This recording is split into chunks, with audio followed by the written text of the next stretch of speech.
할렐루야. 오늘 사도행전 1장 8절 말씀을 함께 봤습니다. 이제 구속사의 마지막 시간입니다. 하나님께서 여자의 후손을 보내시기를 약속하셨고, 그리고 아브라함을 불러내셔서 큰 민족을 이루고 땅을 주시고, 그리고 그 땅에 메시아를, 여자의 후손을 보내심으로 땅의 모든 족속이 너로 말미암아 그 메시아를 통해 복을 얻는 약속을 하나님이 맺으셨습니다. 그리고 큰 민족과 땅에 대한 약속은 하나님이 완전히 다 이루어 놓으셔서 지금 우리가 지나온 과거의 역사를 통해서 분명하게 보고 있습니다. 이제 남은 하나, 땅의 모든 족속이 복을 얻으리라라는 이 약속이 하나 남았습니다. 이 약속을 하나님이 분명히 이루는 일들을 우리에게 보여주고 계심을 믿고, 아직도 진행형인 이 마지막 약속을 이루는 일에 온전히 사용되는 우리 모든 성도님들이 되시길 주님의 이름으로 축원합니다.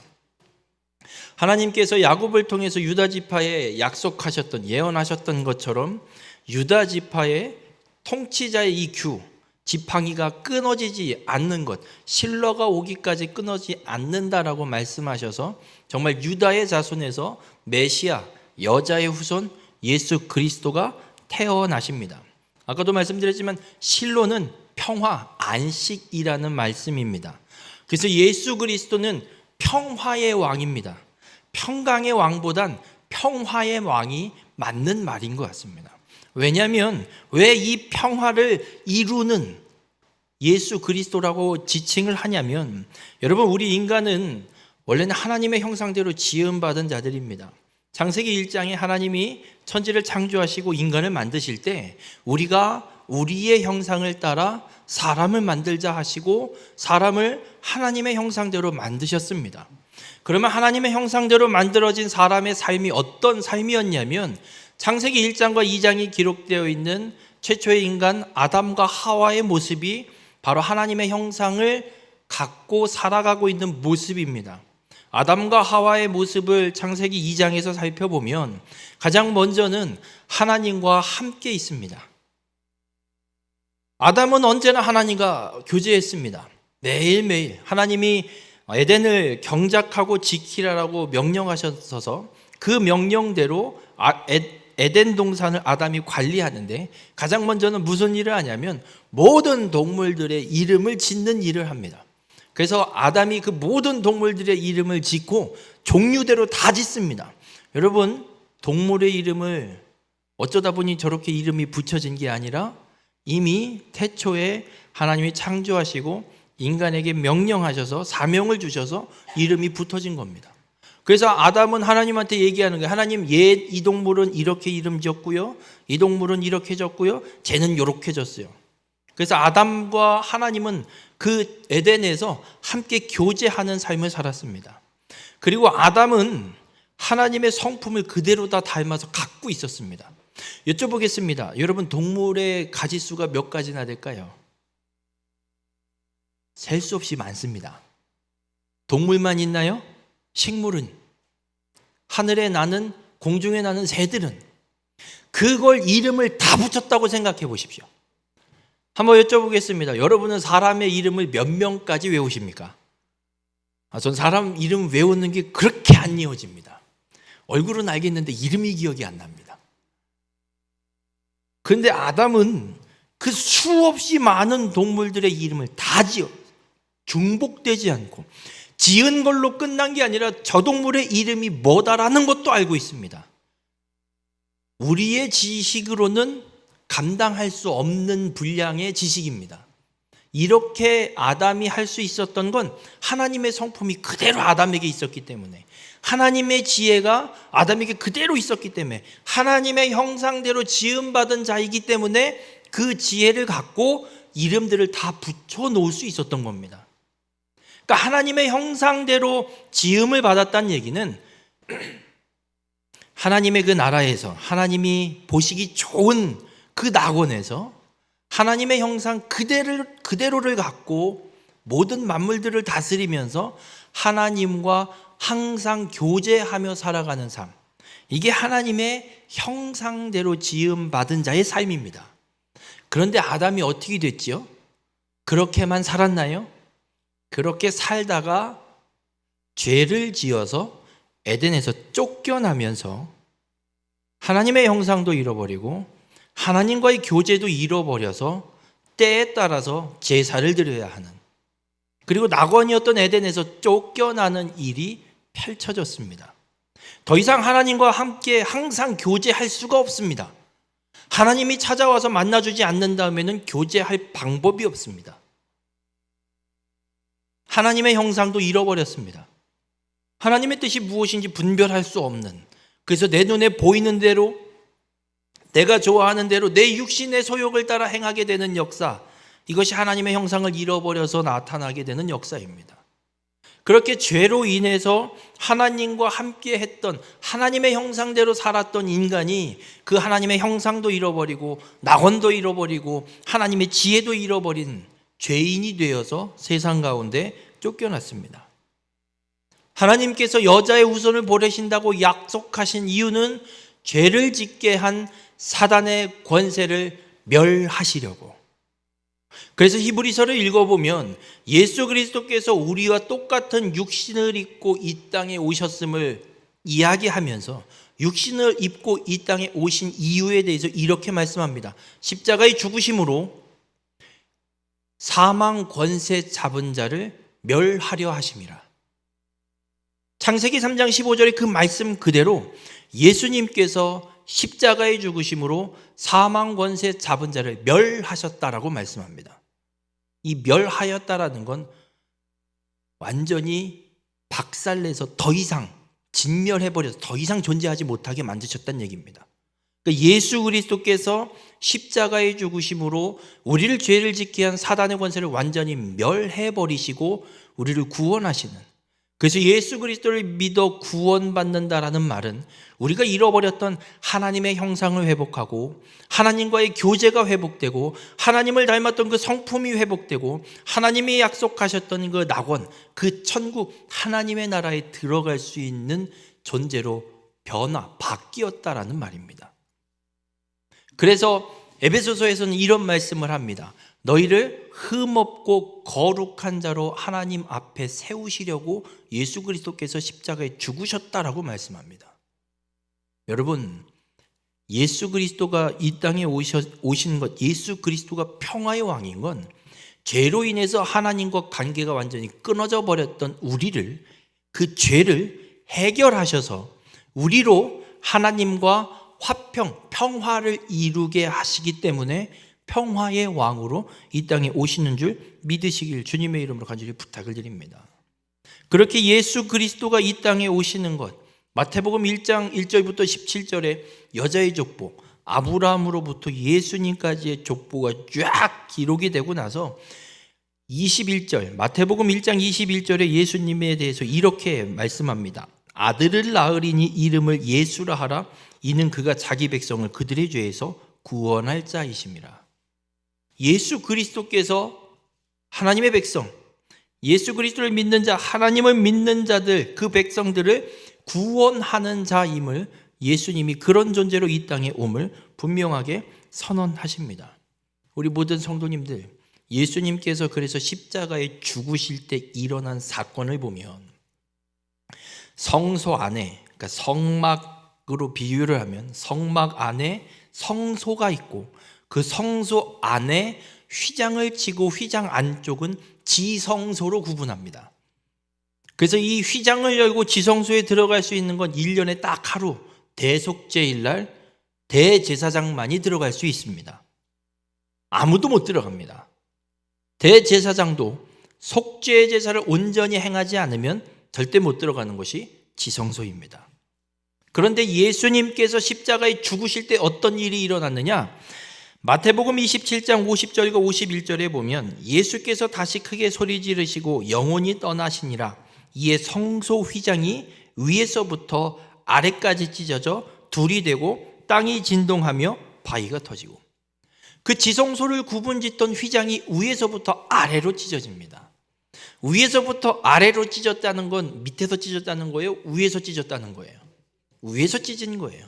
천을 놓고 찢으려면 잡고 있는 쪽부터 찢어지지 반대쪽부터 찢어지지 않습니다. 그 휘장이 위에서부터 아래로 찢어졌다는 건 하늘에 계신 하나님이 위에서 그 휘장을 예수가 죽는 그 순간 그 희생의 피로 더 이상 죄를 묻지 않겠다는 하나님의 그 분명한 구원의 역사, 그 죄사함, 대속의 은혜를 베푸시기 위해서 휘장을 쫙 찢어 열으시고 누구든지 예수 그리스도를 통해 하나님 앞에 나올 수 있는 하나님과의 교제가 회복되는 은혜를 이루어 내셨음을 우리에게 보여주시고 있습니다. 우리 모든 성도님들, 예수 그리스도가 이 땅에 오셔서 이루어 내신 것이 바로 죄사함의 은혜임을 믿으시길 바랍니다. 이 죄의 문제가 해결되면 누구도 하나님 앞에 나갈 수 없습니다.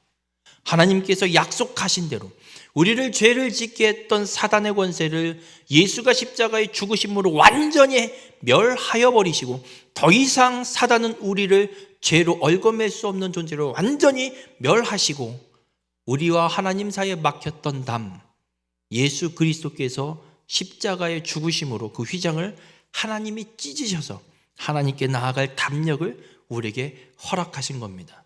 이것이 하나님과의 관계가 회복되고 하나님과 교제가 회복되고 하나님의 형상이 회복되고 하나님의 나라가 우리에게 온전히 주어지는 약속임을 믿으시길 바랍니다.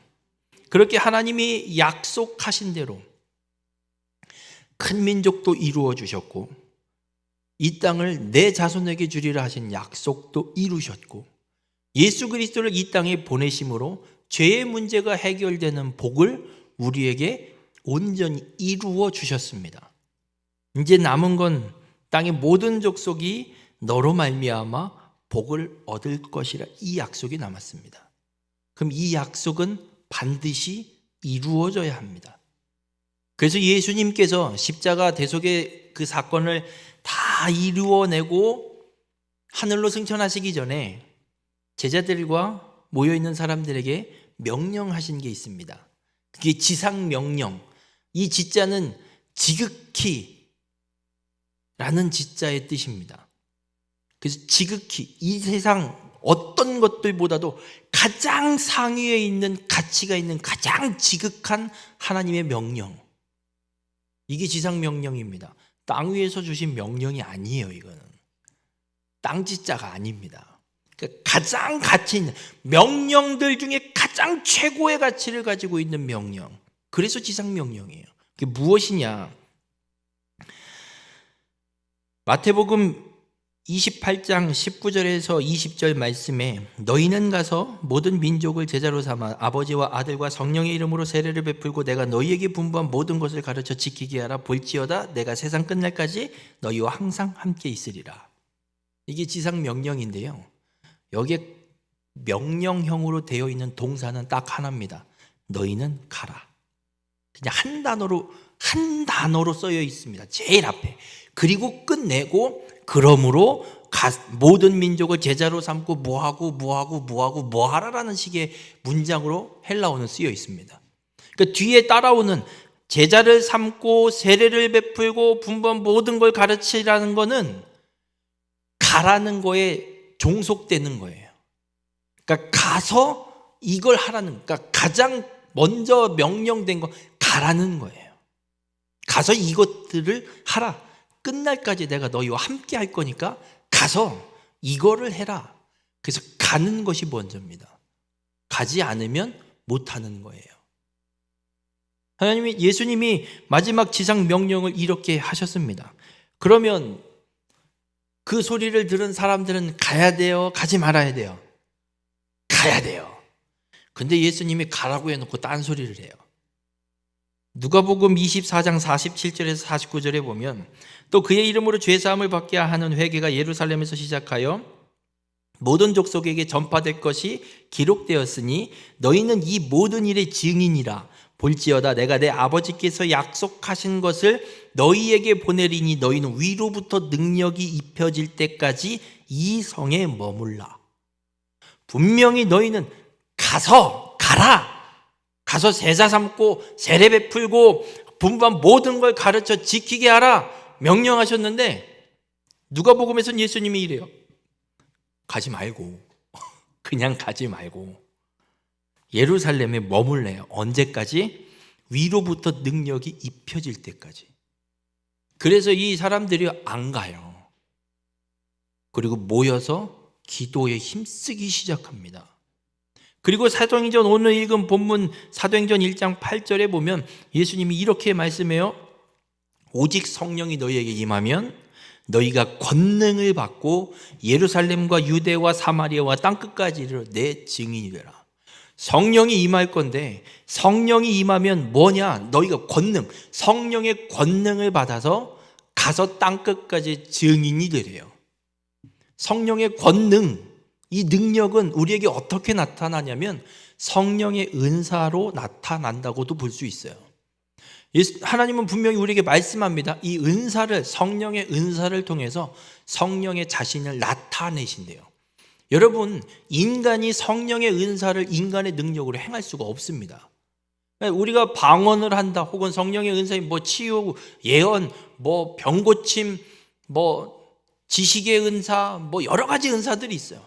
이런 은사들을 우리가 행할 수 있다는 것은, 우리가 그 은사를 갖고 행하고 있다는 것은 성령이 내 안에 계시다라는 증거, 성령께서 행하신다라는, 성령이 스스로를 나타내는 것이라고 말씀하고 있어요. 그러니까 지금 예수님께서 너희는 가서 제자를 삼고 땅의 모든 족속들에게 복음을 전해서 제자를 삼고 세례를 베풀고 분부한 모든 걸 가르치라고 명령하시는데, 그냥 가지 말고 기다리라고. 성령이 임하면 너희에게 권능이 주어질 것이고 그 능력을 받아서 가서 땅끝까지 복음을 전하라라고 분명하게 말씀하고 있습니다. 여러분, 땅의 모든 족속이 복을 얻으려면 이것이 그대로 이루어져야 됩니다. 이 약속이 그대로 이루어지는지 안 이루어지는지 우리가 좀 봐야 됩니다.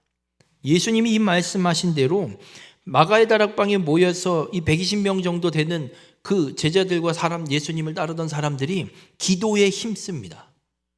약 열흘 정도 돼요. 예수님이 유월절 다음 날 부활하시고 40일 정도 이 땅에서 부활하신 몸으로 사역을 하시고 하늘로 승천하시고 오순절 날 성령이 임하거든요. 그러니까 오순절은 유월절 이후 50일 뒤가 오순절이에요. 그러니까 약 한 열흘 정도 이 120명의 제자들이 모여서 예루살렘을 떠나지 않고 그곳에서 기도에 힘씁니다. 이때 나가서 전도 안 합니다. 복음도 안 전해요. 그냥 어디 갔나 사라졌나? 사람들도 모를 정도로 그냥 모여서 기도에만 힘씁니다. 쉽게 얘기하면 먹고 싸는 시간 빼고는 기도에만 전념하고 있는 거예요. 그렇게 열흘을 기도하는 거예요. 어디도 안 가고. 열흘을 기도하고 오순절이 되는데 성령이 이곳에 임하시는데 각자에게 불꽃 같은 게 임하고 바람이 임하고 성령이 이 사람들에게 임하고 성령의 권능이 이 사람들에게 주어졌는데 사도들이, 제자들, 베드로도 그렇고 나가서 각 난 곳 방언으로, 이거는 언어 방언을 이야기합니다. 오순절을 지키기 위해 모였던 각 지방, 각 나라의 사람들이 쓰는 말을 이 120명의 사람들이 각각 다 쓰는 거예요. 그래서 그냥 말해버리는 거예요. 그러니까 그 나라 말을 쓰는 사람들은 듣는 거예요. 어라? 저 사람들이 뭔데 우리나라 말을 떠들지? 뭘 얘기하는 거야? 다 들리는 거예요. 그리고 신기한 거예요. 저 사람들이 어떻게 우리나라 말을 하지? 저 사람들 다 갈릴리 사람 아니야? 예루살렘은 남쪽에 있고요. 갈릴리는 저 갈릴리 호수 북쪽에 있어요. 그러니까 딴 지역이, 그 갈릴리 지역에 있는 사람들이 예루살렘에 와 있는데 예루살렘에서 떠드는 말이 이집트 말이 됐든 아말렉 말이 됐든 저 다메섹에 있는 말이 됐든 뭐가 됐든 어떤 지역이 됐든 그쪽에 그 곳에서 모였던 유대인들이 쓰는 말로 복음을 선포하고 있는 거예요. 성령의 권능을 받고 나서 이들이 나가서 복음을 전하기 시작한 겁니다. 여러분, 우리가 복음을 전하려면 성령의 권능을 받아야 복음을 전할 수 있는 줄 믿으시길 바랍니다. 내 힘으로 하려니까 안 되고 어려운 거예요. 여러분, 우리가 복음을 전할 때 말을 할 수 있는 게 뭐가 있어요? 예수 믿으세요, 이거밖에 더 있어요? 더 할 말 있으세요? 교회 좀 나와보세요. 그게 교회 홍보하는 거지 뭘 복음을 전하는 거예요. 복음은 예수 그리스도를 전하는 게 복음을 전하는 거예요. 근데 우리가 그렇게 할 수 있냐 없냐는 어디에 달려 있냐면 우리가 성령의 권능을 받았다면 담대하게 전할 수 있어요. 서울역에 가면요, 요즘도 끊임없이 복음을 전한다고 트럭 끌고 와서 텐트 쳐놓고 예수 믿으세요 하시는 분들이 있어요. 이 추운데도. 그리고 노숙자들도 있어서 어떤 분이 여자분인데 소리가 나길래 봤더니 핸드마이크 스피커 조그만 거 몸에다 달고 들고 다니는 마이크를 들고 가서 거기서 뭐 노숙자랑 뭐 그냥 거기 있는 지나가던 몇 분들 해갖고 한 20-30명이 한쪽에 양지바른 해 뜨는 곳에 모여서 찬양을 열심히 부르고 예수 그리스도에 대한 복음 성경 몇 구절 예수님의 증거하는 그 몇 구절 성경을 읽고 또 기도하고 그리고 또 찬양하고 그리고 박수하고 헤어지더라고요. 저라면 그거 할 수 있을까요? 저는 못할 것 같아요. 그렇게 시키면. 여자분이 그러고 있어요. 나이가 많아요. 60은 넘었어요. 70도 넘은 것 같아요. 요즘 워낙 60인지 70인지 분간이 안 가서 그렇지. 그분이 어떻게 그렇게 할 수 있을까? 할 수 있는 이유는 하나예요. 성령의 권능이 있기 때문에 하는 거예요. 성령의 권능이 없으면 함부로 그렇게 할 수가 없는 거예요. 오늘 성경에도 예수님의 제자들도 그래요. 무조건 나간 게 아니에요. 예수님이 가라고 했지만 기다리라고 하늘로부터 위로부터 내려오는 약속하신 능력이 입혀질 때까지 성령의 권능을 받을 때까지 기다리라고. 그래서 기다린 거예요. 그리고 성령의 권능을 받았습니다. 그럼 여쭤볼게요. 이 제자들이 복음을 전하러 땅끝까지 가야 될까요? 안 가야 될까요? 가야 돼요. 그러면 요 120명의 성령의 권능을 받은 요 사람들은 땅끝까지 가서 복음을 전했을까요?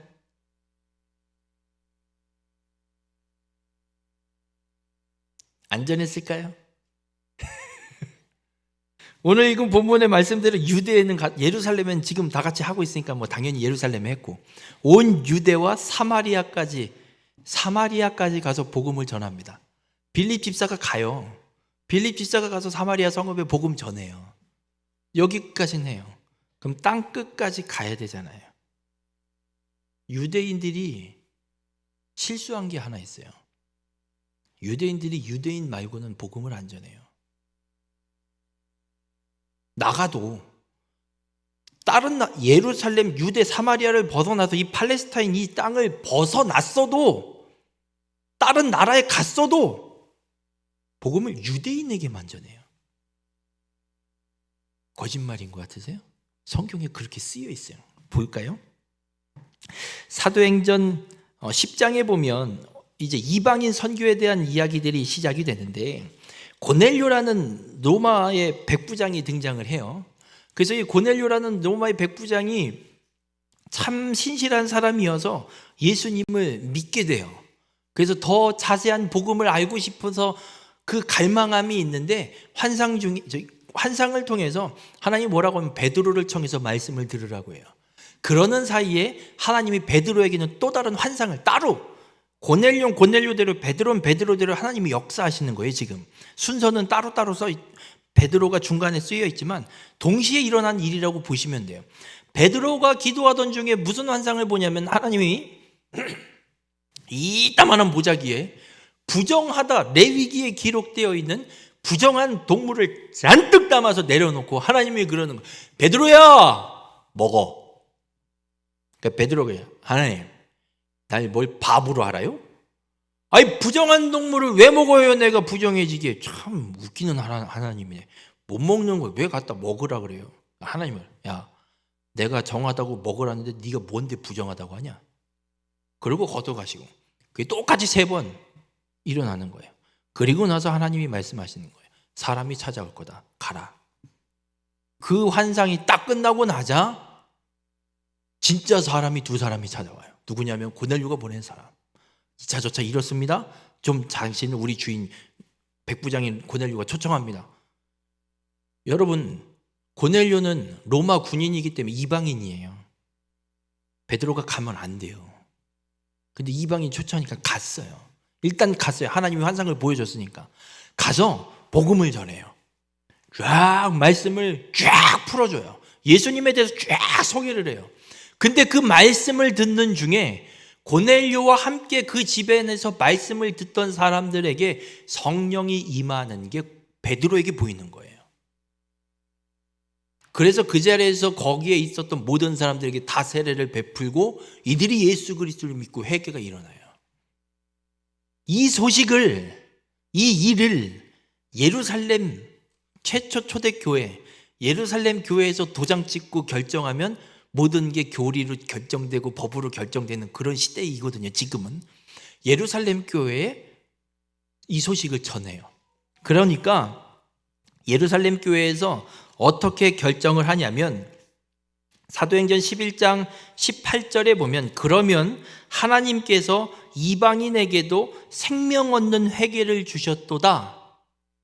이 말이 뭐냐면 그동안은 이방인들에게 유대인들이 복음을 안 전했어요.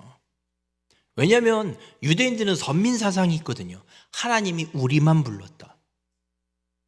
하나님이 이스라엘을, 유대인들을 부른 건 메시아를 이 땅에 보내는 통로로 부른 거지 니들만 구원하겠다라고 하신 적이 단 한 번도 없는데 이것들은 지들만 불렀다라는 선민 사상이 완전히 쩌들어 있어서 이방인은 구원받으면 안 된다. 사마리아 성읍에 사는 사람들과 상종도 안 했던 건 아수르에 멸망하면서 혼혈이 완전히 일어나 버렸기 때문에 이들을 그냥 이방인 취급해버린 거예요. 그래서 상종도 안 한 거예요. 그 정도인 유대인들이에요. 그런데 예루살렘 교회에서 회의를 해서 이방인도 구원받는 회개가 일어남을 믿고 성령이 임했다는 소식을 듣고 그래 이방인도 생명을 얻는 회개, 구원을 하나님이 주시는구나라는 걸 인정하고 이방인도 구원받을 수 있다라는 도장을 찍었어요. 그러면 이방인한테 복음을 전해야 돼요? 전하지 말아야 돼요? 전해야 되죠. 어떻게 하는 줄 아세요? 사도행전 11장 19절 18절에 분명히 이방인에게도 생명을 얻는 회개를 주셨도다 하니라 해놓고 19절에 그때의 스데반의 일로 일어난 환란으로 말미암아 흩어진 자들, 스데반 집사가 마지막 설교하고 사울 그 돌 맞아 죽고 나서 사울이 핍박하면서 초대교회 성도들이 죄다 흩어졌거든요. 사도들만 예루살렘에 남고 남은 일반 성도들은 쫙 다 다른 나라로 지역으로 막 도망 나갔거든요. 그들을 얘기하는 거예요. 그렇게 흩어진 자들이 베니게와 구브로와 안디옥, 이거는 유대 땅이 아니라 이방 땅입니다. 이방인들의 도시예요. 이곳까지 이르렀습니다. 그럼 이방 땅까지 유대인들이, 예수 믿는 유대인들이 흘러간 거예요. 그 뒤에 유대인에게만 말씀을 전하는데 이방인에게는 안 전했다고요. 이방인도 생명을 얻는 회개가 주어졌다라고 교회에서 도장 찍어서 이방인에게 복음 전해라 했는데 예수님도 땅끝까지 이르러 내 증인이 되라 말씀하셨는데 유대인들이 하고 앉아있는 건 이방인들 아닌 유대인들에게만 복음을 전하고 앉아있는 거예요. 그래서 누가 이방인에게 전하냐면 20절에 보면 그 중에 구브로와 구레네 몇 사람이 안디옥에 이르러 헬라인에게도 말하여 주 예수를 전파하니. 유대인이 아니에요. 구브로와 구레네 사람들은 다 이방인이에요. 유대인이 아니에요. 그러니까 이방인이 헬라인도 이방인이에요. 그러니까 신약 성경 사도행전 이후에 헬라인은 이방인을 대표하는 명칭이라고 보시면 돼요. 그냥 헬라인 그럼 이방인, 유대인 아닌 나머지 사람들이라고 봐도 무방할 정도로 이방인을 상징하는 자라고 명칭이라고 보시면 돼요. 그러니까 구브로 구레네 이방인들이 이방 사람들에게 예수에 대한 복음을 전하는 거예요. 그래서 안디옥에 교회가 세워집니다. 하나님은 분명히 말씀하셨어요. 땅끝까지 이르러 내 증인이 되라. 그럼 이방인, 유대인 할 것 없이 무조건 닥치는 대로 만나는 대로 복음을 전했어야 되는데 유대인들은 유대인에게만 전했던 거예요. 그래서 이방인에게 복음을 전하기 위해서 이 촛대를 하나님이 예루살렘 교회에서 안디옥 교회로 옮겨버리세요. 바울과 바나바가 파송받아서 전도 여행을 시작하게 된 파송받은 교회가 예루살렘 교회가 아니라 안디옥 교회예요. 여러분, 하나님의 말씀이 아무리 주어져도요, 그 말씀대로 순종하지 않는 자에게는 하나님이 촛대를 옮겨버리십니다. 우리는 이 사실을 분명히 기억해야 돼요. 우리 한국교회에서도 분명히 기억해야 될 게 교회가 크다고 자랑할 게 아니에요. 하나님의 말씀대로 행하지 않고 하나님의 말씀대로 땅끝까지로 복음을 증거하는 이 사명을 감당하지 않으면 백날 교회가 크면 뭐 할 거예요? 하나님 촛대 옮겨버리면 끝나는데. 예루살렘 교회가 초대교회, 최초의 교회예요. 베드로도 있었고요, 12 사도들이 있었던 교회예요. 그러면 뭐해요?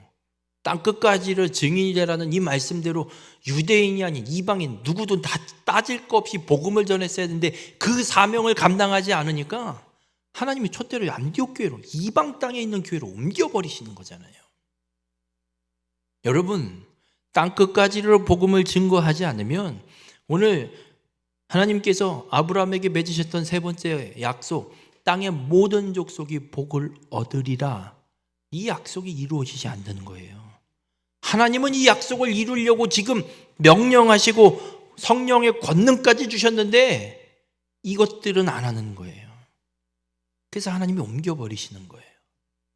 우리 모든 성도님들, 우리가 분명히 기억해야 될 것, 하나님은 이 마지막 약속을 이루시길 원하십니다. 이 마지막 약속은 아직 완성되지 않았습니다. 지금도 진행 중입니다. 땅의 모든 족속이 복을 얻게 되면 그때가 세상 끝날이 될 겁니다. 예수 그리스도께서 이 땅에 다시 오실 것이고 마지막 심판, 그리고 하나님의 나라가 이 땅에 온전히 임하는 놀라운 그 구속의 완성이 이루어질 겁니다. 그러면 우리가 해야 되는 일은 뭐냐? 하나님이 약속하신 대로 땅의 모든 족속이 복을 얻는데 그 일을 감당하는 삶을 살아가야 되는 줄 믿으시길 바랍니다. 지금 부제로 구속사에 놓고 하나님의 부르심이라고 해놨어요. 여러분을 왜 하나님이 그 자리, 그 가정, 속된 말로 그 모양 곡고라지로 거기서 살게 하시냐면 이것 때문에 땅의 모든 족속이 복을 얻게 하시려고, 이 일을, 이 약속을 성취하려고 하나님이 여러분을 부르셔서 그 자리에, 그곳에 놓으신 줄 믿으시길 바랍니다. 그래서 우리는 내 삶의 상황과 환경에 대해서 한탄할 이유가 없어요. 물론 이게 안 힘들다, 쉬운 길이다, 평탄한 길이다, 이걸 의미하는 게 아닙니다. 하나님께서 계획하신 일을 이루기 위해서 우리의 삶을 하나님이 인도하고 계시다는 걸 분명히 믿는 자에게는 어려운 일이 있을지라도 이것이 하나님의 뜻임을 분명히 믿고 그 어려움에 원망하는 게 아니라는 거예요. 출애굽한 이스라엘 백성들이 광야 40년을 가면서 지었던 죄 있죠. 가장 많이 지은 죄, 가장 흔하게 떠들어댄 죄가 원망이에요. 우리의 삶의 상황과 환경 원망하지 마세요. 원망은 하나님께 하는 거예요.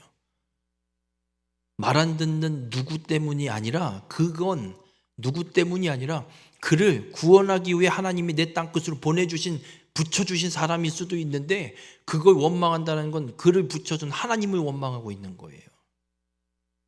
우리 모든 성도님들, 하나님은 천하 만민, 땅의 모든 족속이 복을 얻기를 원하십니다.